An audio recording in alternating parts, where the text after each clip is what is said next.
The sun hung low in the sky, casting long shadows across the city of Sacramento. Hues of orange and gold melted into the deepening blue of twilight, painting the skyline with a warmth that was almost deceptive, calm, serene, as if the world itself was holding its breath. The streets, once alive with the chaotic energy of the day, were now settling into a rhythmic hum of evening traffic. Storefront lights flickered on one by one, neon signs buzzing to life, while pedestrians lingered at crosswalks, lost in their own worlds. A sleek black sedan cruised down a quiet road, its polished surface reflecting the last light of the day. The hum of the engine was steady, almost soothing, blending seamlessly with the faint melody from the car's speakers. The radio played softly, a low jazz tune drifting through the air like a whispered secret. Inside the vehicle, Eric Porter sat with one hand on the wheel, the other adjusting the air conditioning. The cool breeze from the vents brushed against his skin, momentarily easing the tension in his shoulders. Eric, a man in his early 40s, had the air of someone accustomed to pressure. His tailored suit sat crisply against his frame, the subtle scent of cologne lingering in the cabin. He exhaled deeply, his fingers tapping lightly against the steering wheel as he processed the day's events. His eyes, sharp and discerning, flickered briefly to the digital clock on the dashboard. 6:47 p.m. Almost home. Some moments change our lives forever. Some encounters, no matter how routine they seem, reveal truths we never expected. Outside, street lights began to flicker on, casting pools of warm yellow onto the pavement. The road stretched ahead, calm and empty, the distant sound of sirens and honking horns fading into the background. A yellow traffic light blinked up ahead, warning of its impending shift. Eric instinctively eased his foot off the gas, preparing to slow down. But just as the light turned red, an explosion of red and blue lights erupted behind him, reflecting in his rearview mirror. The piercing wail of a siren shattered the quiet. It was the kind of sound that sent a jolt through the spine, that made the heart skip a beat even when you had done nothing wrong. This is the story of a simple traffic stop that turned into something much bigger, something that would shake one officer to his core. Eric's grip on the wheel tightened for a brief moment.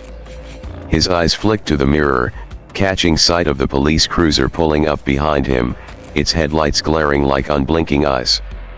He frowned slightly, but his expression remained composed. He signaled, carefully pulling over to the side of the road, the tires rolling smoothly over the asphalt before coming to a stop. A few seconds of silence. Eric inhaled deeply, steadying himself, then reached for the window controls, rolling it down smoothly. The night air slipped into the car, carrying the distant scent of rain on pavement.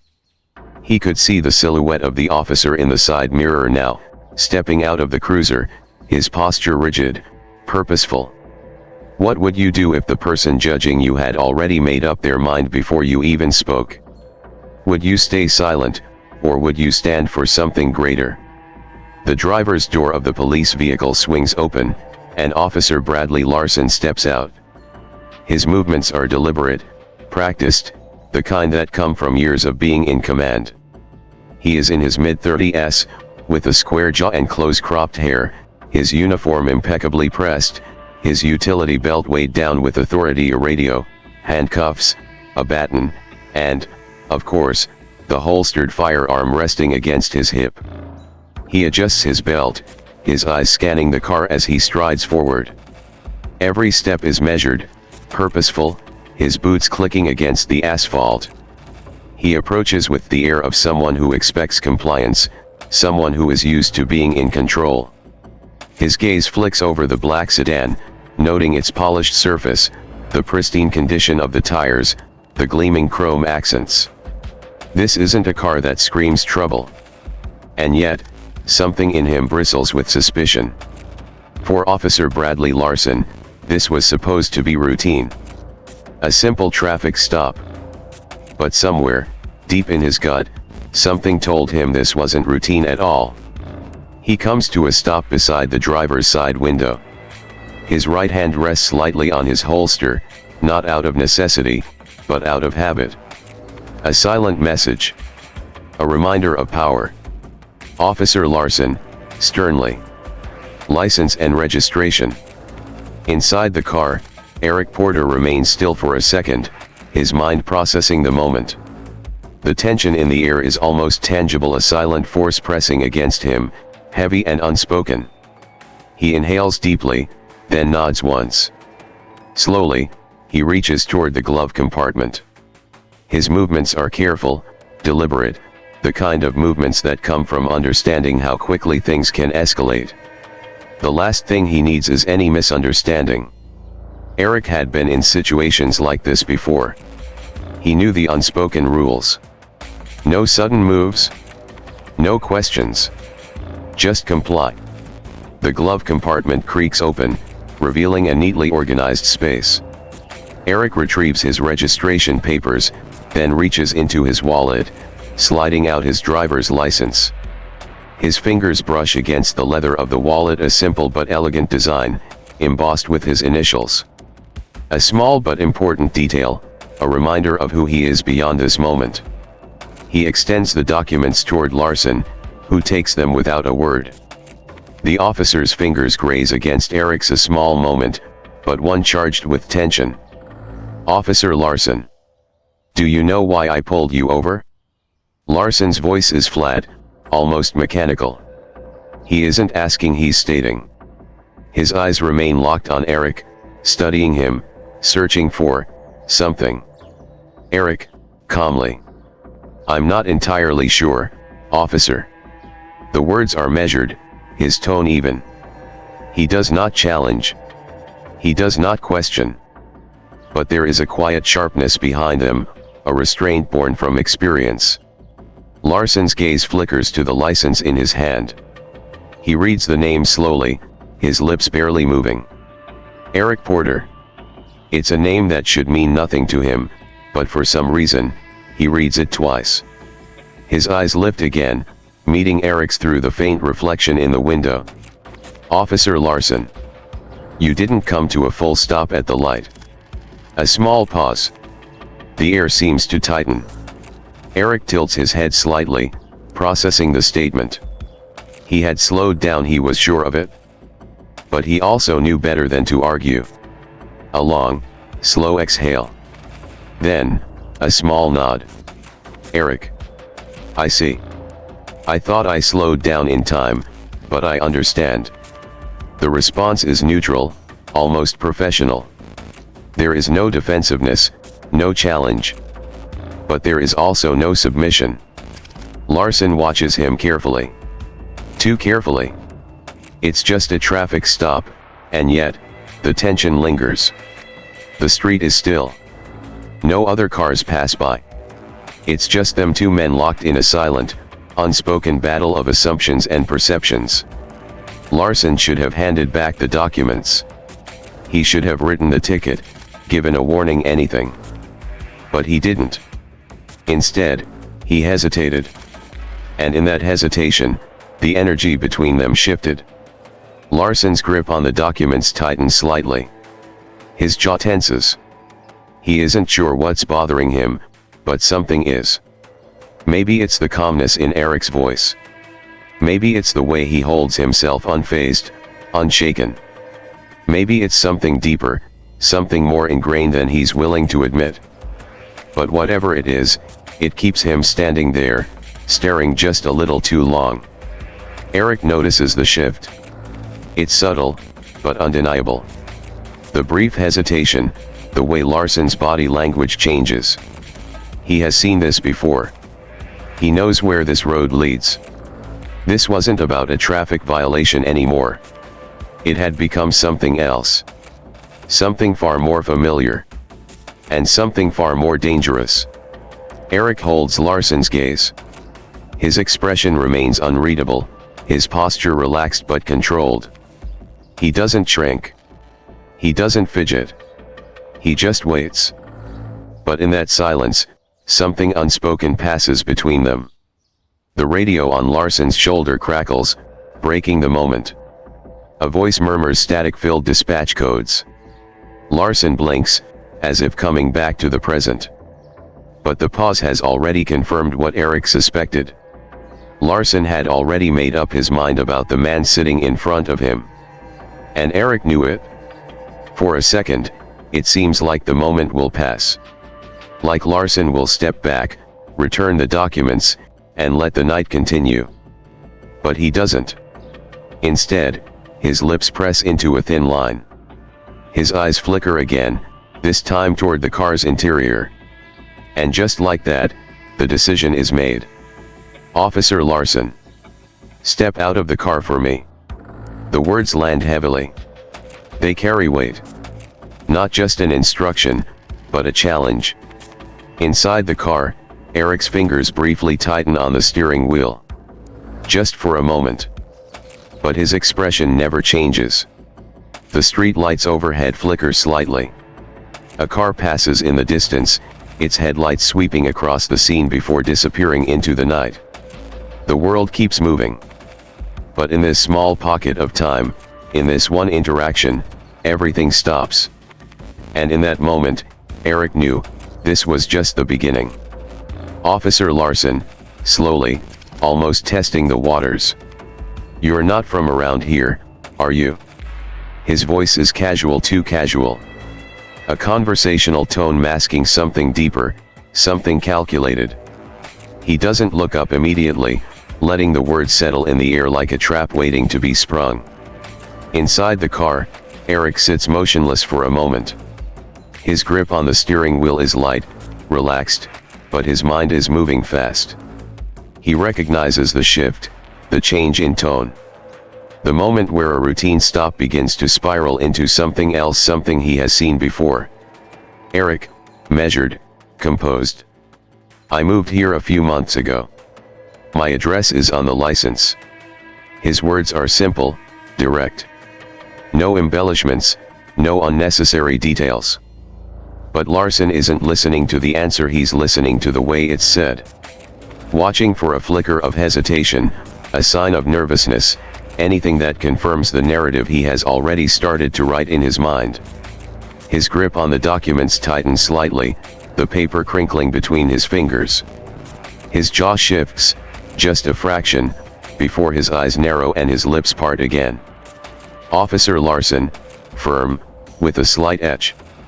Step out of the car for me. The words land like a command, not a request. There is no offer for explanation, no reason given. Just an expectation that it will be followed.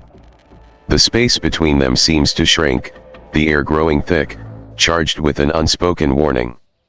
Inside the car, Eric's fingers curl around the steering wheel, not out of defiance, but out of restraint. His thumb taps lightly against the smooth leather, a silent anchor grounding him. He could challenge this. He could demand a reason. But he knows where that road leads. And yet, he also knows he won't make this easy. Eric, firmly but politely. Is there a specific reason for that, officer? Larson's expression shifts just for a moment. A flicker of something passes over his face, irritation maybe, or something colder. His eyes drop briefly to Eric's hands on the wheel, then drift back up, his own posture shifting subtly. The weight of his stance moves slightly to one side, his fingers resting near the edge of his belt just inches away from his holster. The movement is calculated. A subconscious display of control. Officer Larson smirks slightly, tilting his head. I asked you to step out of the car. You don't want to make this harder than it has to be. A silent threat. Not in the words themselves, but in the way they're said. A slow, deliberate choice of phrasing. A reminder that this moment doesn't belong to Eric, it belongs to him. That's what Larson believes? For a second, everything feels suspended. The distant hum of the city fades into the background, the red and blue lights flash rhythmically against the darkened windows of the sedan, and Eric can feel the weight of the officer's stare. The heat of expectation pressing down on him, waiting for him to move. Eric had been here before. Maybe not on this exact street, maybe not with this exact officer. But he knew this moment. He knew the weight of unspoken assumptions. And he knew that whatever happened next, it wouldn't be about the traffic stop anymore. Eric exhales deeply, the sound barely audible, but it carries a quiet decision. He lets go of the wheel and, with slow, measured movements, reaches for the door handle. The metal is cool beneath his fingers as he pushes it open. The door creaks slightly as it swings outward, a sound swallowed quickly by the night air. He steps out. One foot first, then the other, his movements precise and deliberate. He is taller than Larson, standing at his full height now, but his posture remains controlled, neutral. His suit is still immaculate, his tie neatly in place, his polished shoes reflecting the glow of the streetlights. Everything about him speaks of professionalism, of composure, of someone used to being in control of their own world. But here in this moment, on this street, none of it seems to matter. Larson eyes him carefully, as if looking for something, some small crack, some telltale sign of defiance, of guilt. But there's nothing. Just a man standing calmly, waiting. Eric wasn't resisting. He wasn't challenging. But he also wasn't submitting. And that more than anything seemed to set Larson on edge. For a brief moment, the two men stand there, facing each other in the dim light of the street lamp. The soft rustling of leaves fills the silence. The occasional distant honk of a car, a dog barking somewhere far away.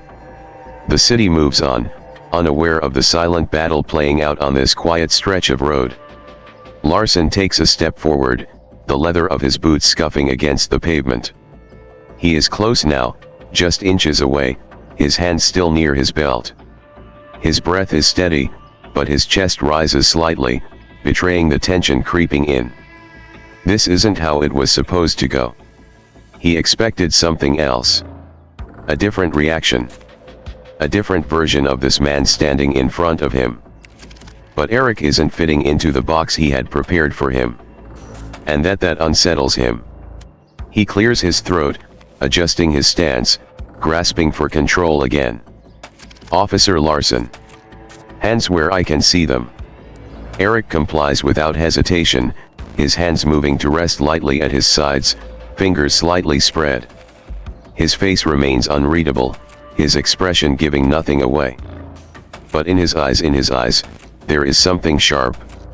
Something that says, I see you. I know exactly what this is. Larson notices it. And he doesn't like it. The balance of power had shifted. Larson felt it, even if he wouldn't admit it. This was no longer just a stop on the side of the road. It had become something else entirely. For the first time, a bead of sweat forms at Larson's temple. He rolls his shoulders slightly, trying to ease the sudden stiffness in his muscles. This is his scene. His control. And yet, standing in front of Eric Porter, a man who isn't afraid, a man who isn't rattled, a man who isn't fitting into the expectations Larson had laid out, it doesn't feel that way anymore. Eric Porter wasn't resisting. He wasn't breaking the rules. He was simply standing, waiting. And somehow, that was the most powerful thing he could do. The tension tightens like a drawn wire, waiting for something to snap. And it will. Because this is far from over. Eric watches Larson carefully, his stance unwavering. The night hums around them, charged with a silent, unspoken challenge. And deep down, both men know, this is just the beginning. One moment. One choice. One shift in power. And from here, there's no going back. The night air hangs thick between them. The once rhythmic hum of distant traffic now seems muffled, as if the world itself is pausing, waiting for what comes next.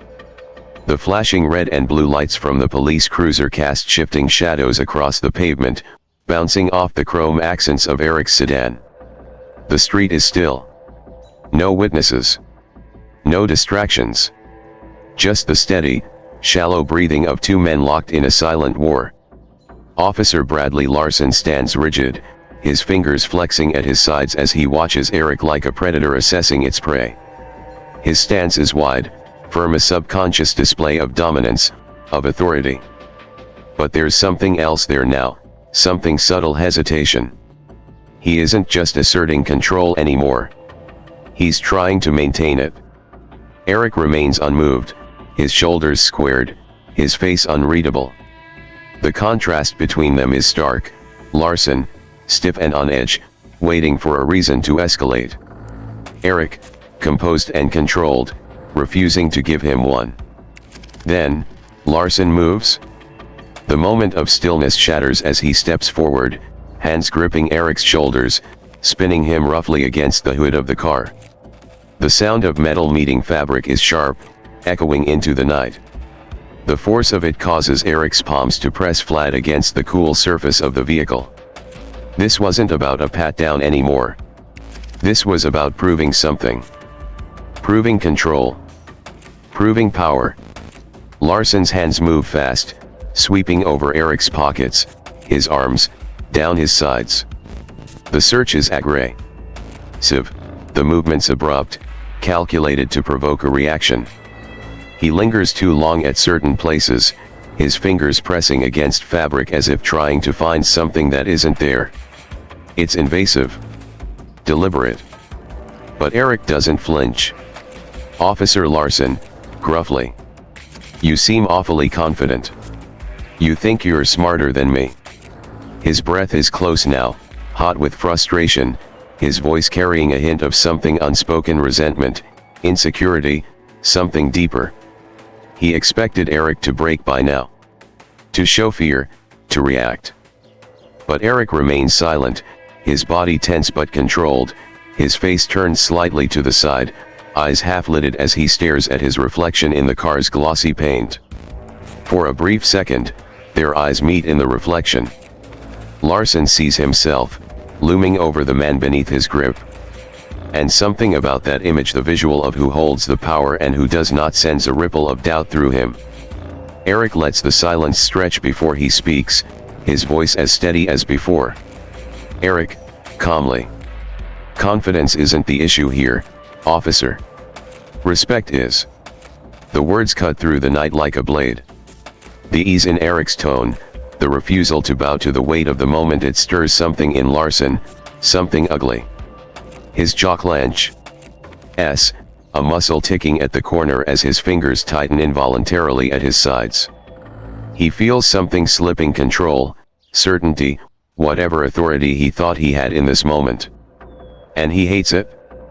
For the first time, a flicker of uncertainty flashes in Larson's eyes.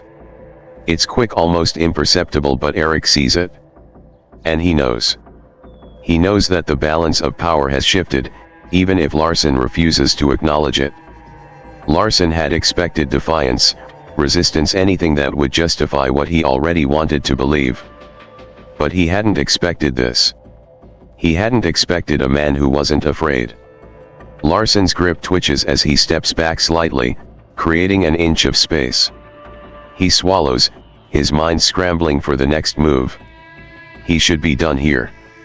He should step away. But his pride won't let him. Officer Larson, gritting his teeth. I think it's time you tell me who you really are. Eric exhales slowly, controlled. Then, finally, he moves. His hands lift away from the hood, smooth and deliberate, before he slowly turns to face Larson. The tension between them thickens, the space between their bodies still too close, charged with something unspoken. Then Eric reaches into his pocket. Larson's hand jumps toward his holster, a reflex more than a conscious decision. His fingers tighten around the leather grip of his firearm. But Eric doesn't react. His movements are slow, measured, as if he expected this. As if he knew exactly how Officer Larson would respond to a simple act of reaching into his own pocket. This was the moment Larson had been waiting for, the justification, the reason. And yet, even now, he hesitated. Because deep down, something inside him knew, he was already wrong. Eric's fingers wrap around something inside his pocket. A small, leather wallet. He pulls it out deliberately, carefully before flipping it open. A glint of metal catches the light. The red and blue flashes of the police cruiser bounce off the smooth, polished surface of the badge inside.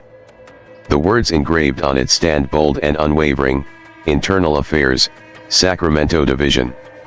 Larson's eyes widen. The color drains from his face. His mouth opens slightly, as if to form a word, but nothing comes out. Eric, even, unwavering. Eric Porter, Head of Internal Affairs, Sacramento Division. The words land heavy. The air itself seems to contract, pulling everything into sharp focus. For the first time since this encounter began, Larson is speechless. The confidence he had just moments ago gone. The power he thought he held shattered.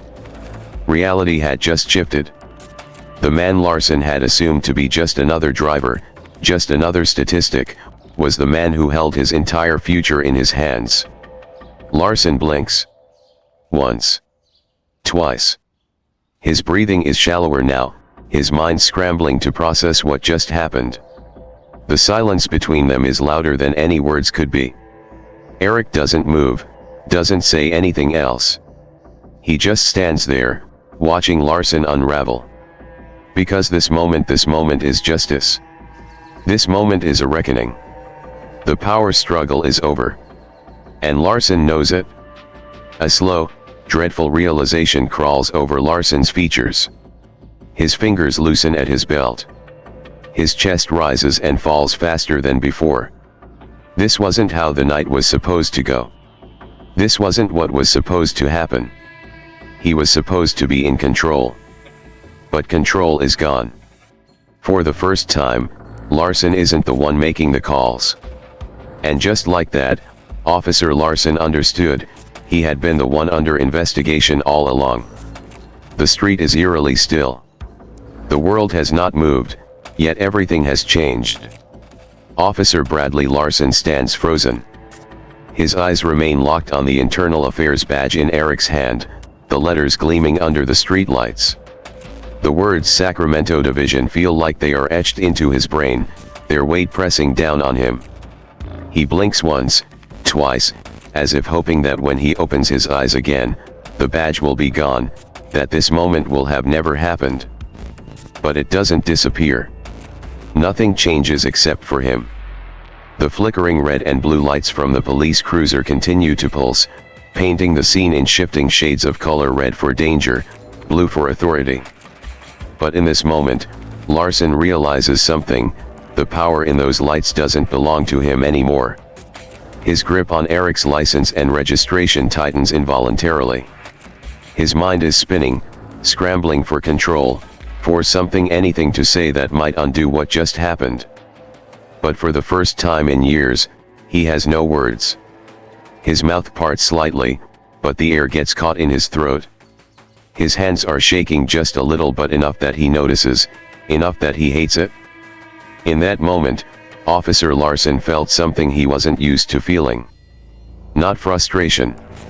Not defiance. Accountability. And it terrified him.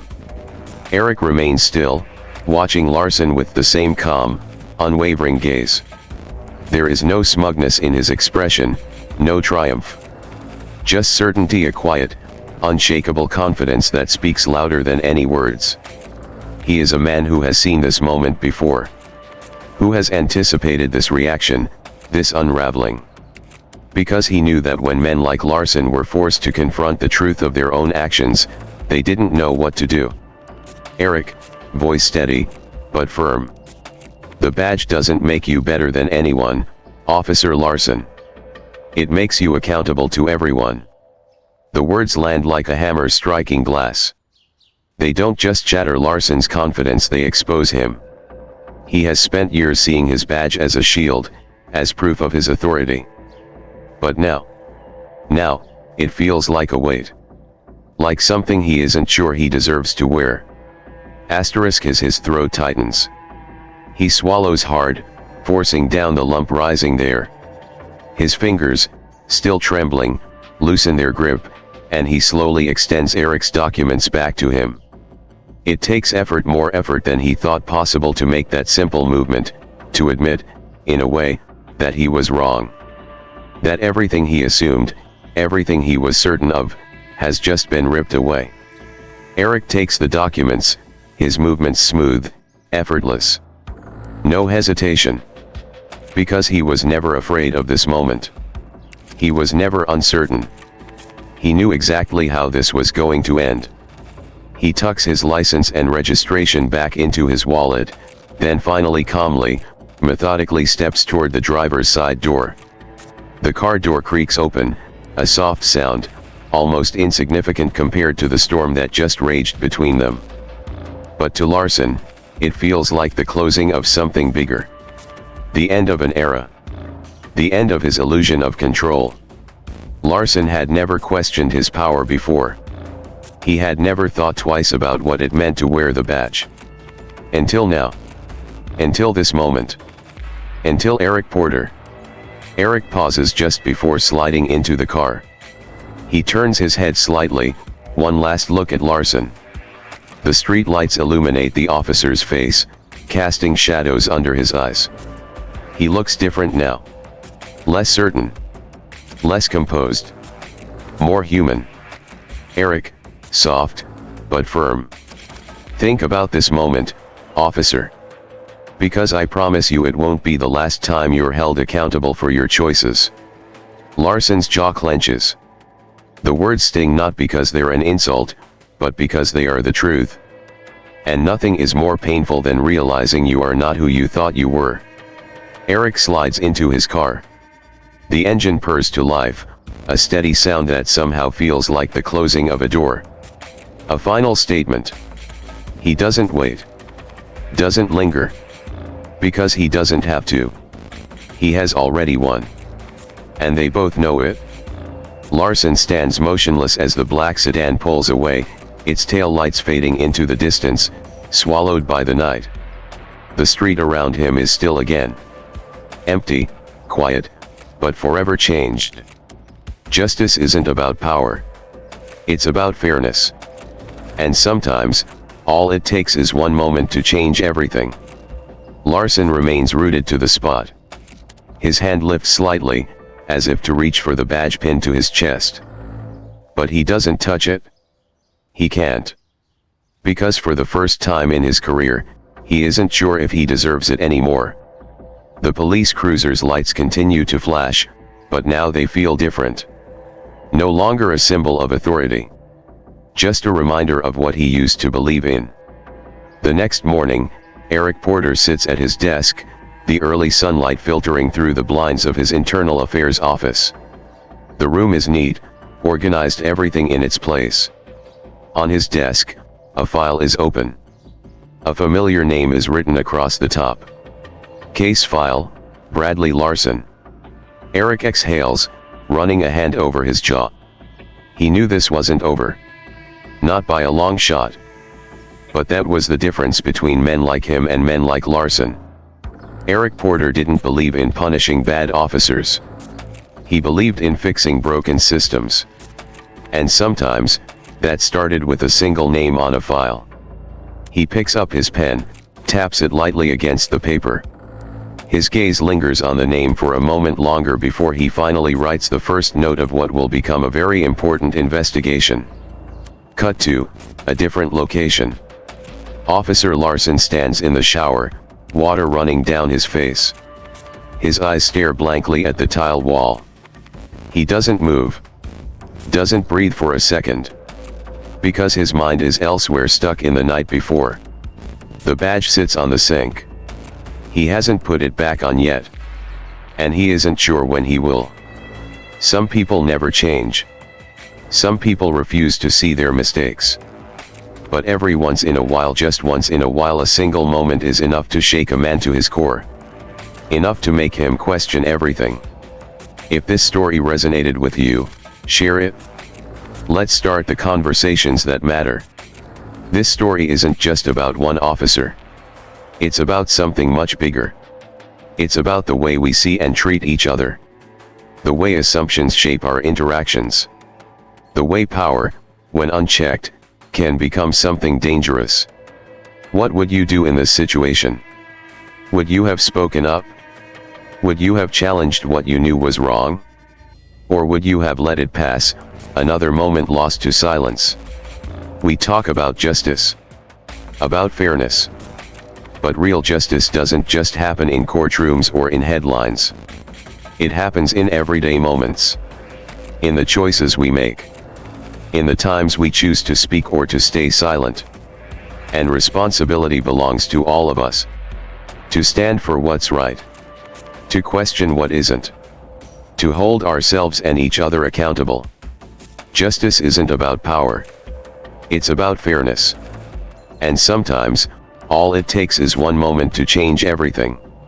If this story made you think, share it. Share it with someone who needs to hear it. Let's start the conversations that matter.